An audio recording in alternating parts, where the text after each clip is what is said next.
Sinabi ko sa mga kontraktor na yan at sa DPWH, pag namatay ako after this at pinapatay ako, kayo ang nagpapatay sa akin. Totoo po yan. Sino pong kontraktor? St. Timothy po. Kindly raise your right hand.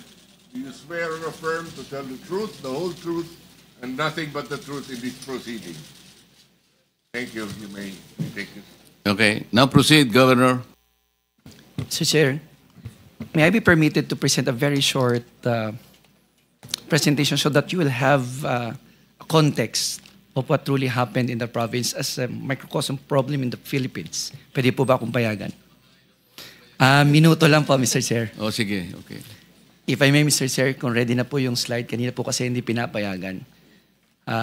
Mr. Chair, Mindoro Island is situated at the heart of the Philippines. And ang una po ay nagpapasalamat po kami. I have 4 letters para sa inyo ngayon. 4 words. Nagpapasalamat po kami, Mr. Chair, dahil sa liit ng probinsya namin, we were given this much. From 2022 to 2025, we were given a total from DNEP around 12 billion. Pero nung lumabas na po sa GAA, 30 billion.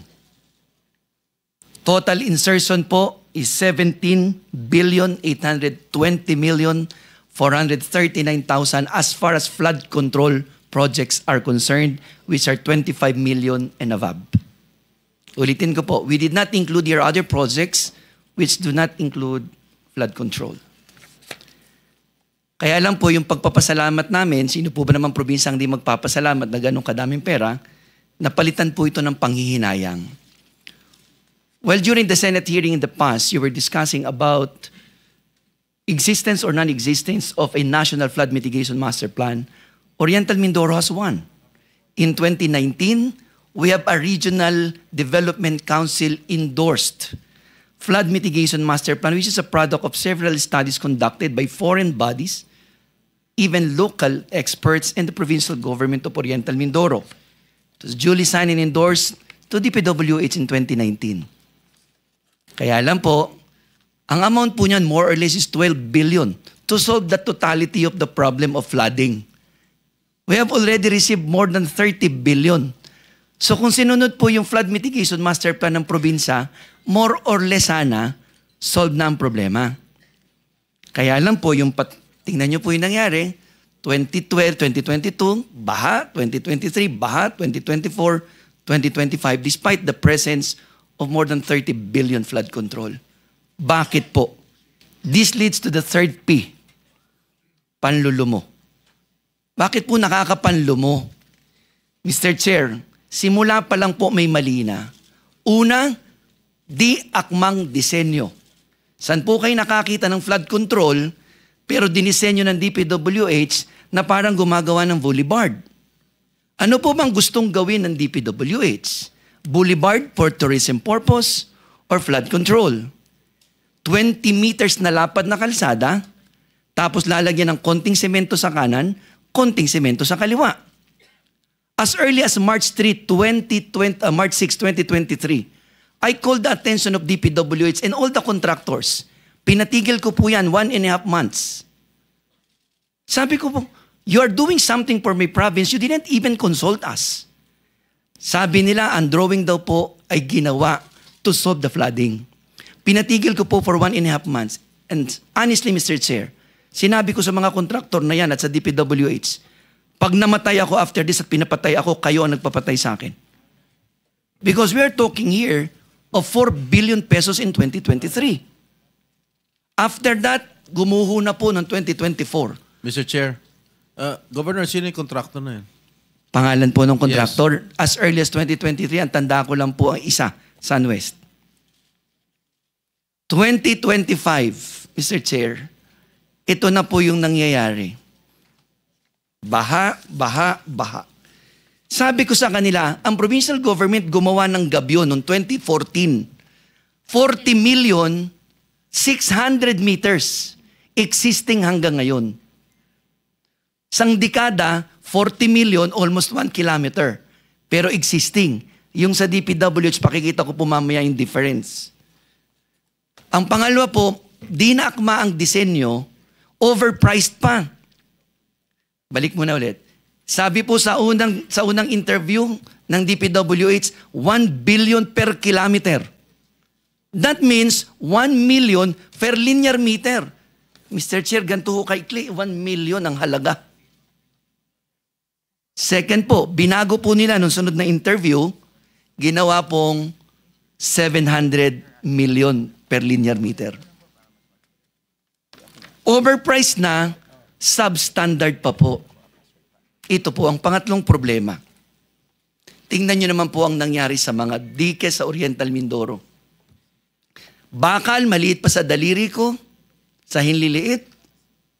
Sabi na, stain masonry, walang bakal. Gumawa po ng dike, na yan po ang itsura ng pagkakasimento.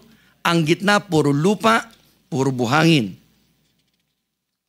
All projects, makikita nyo po. Labu-labong proyekto, different locations. Paano po ang pinakahuling nagtuldok ng substandard design?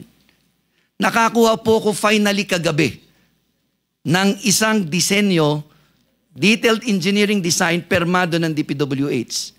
Ang nakalagay po, Mr. Chair, ang dapat ibinabaon ng kontraktor, 12 linear meters po ang sheet piles. Yan po'y permado nila.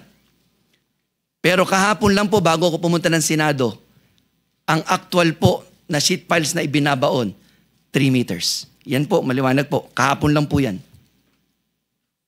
Paano po hindi magiging substandard? Bakit po nila napayagan na gawa yan? Kasi ganito po oras nila ginagawa para maitago sa tao.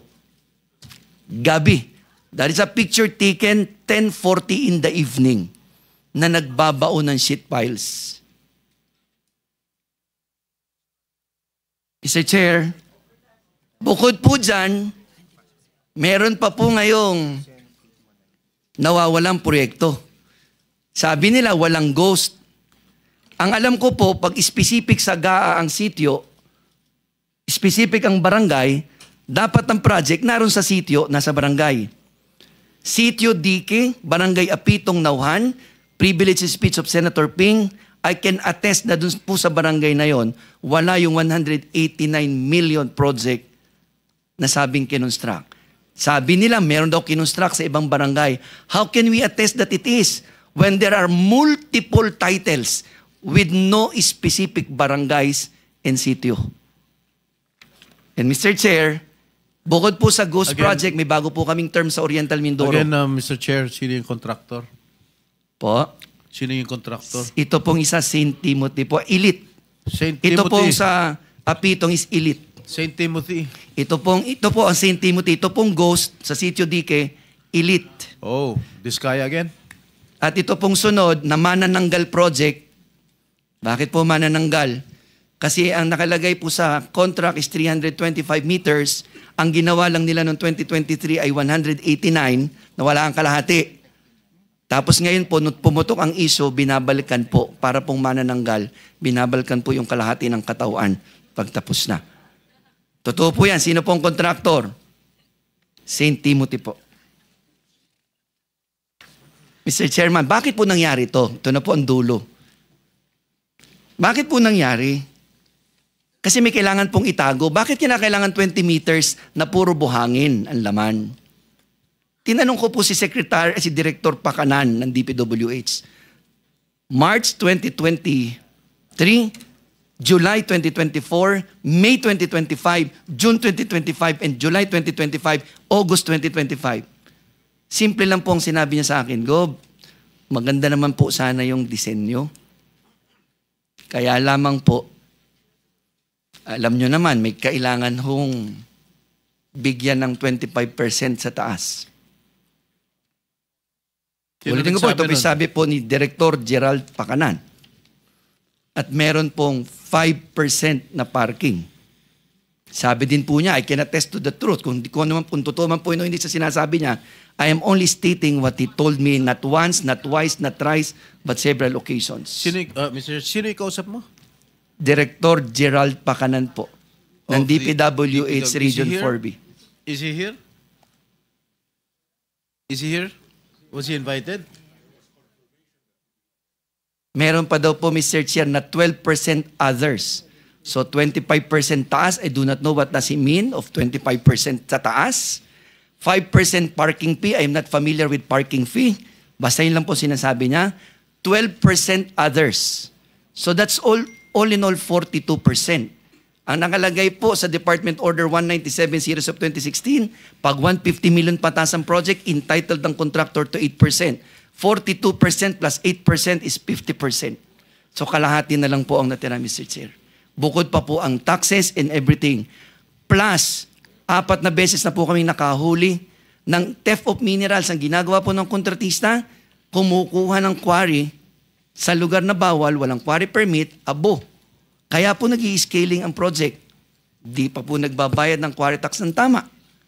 Magkano pa po yun? Kaya naman, Mr. Chair, ang dulo po nito, ng huli kong slide, ang dala ko po dito'y pag-asa.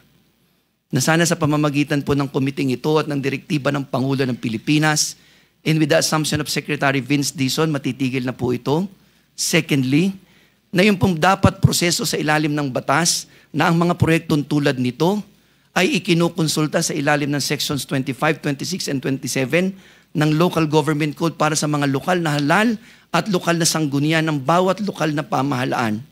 At ang ikatlo po sana, na naway ang mga proyektong may gantong klaseng halaga ay dumadaan sa pagsusuri ng Regional Development Council at kung ano man po ang inindurso ng mga local government units at ng Regional Development Council, yun ang ilagay lahat sa NEP at kung ano man po yun at kung may pagbabago man, handa po ang mga lokal na pamahalaan na makipagtulungan sa pambansang pamahalaan para sa atin. Buwis po ito ng mamamayan.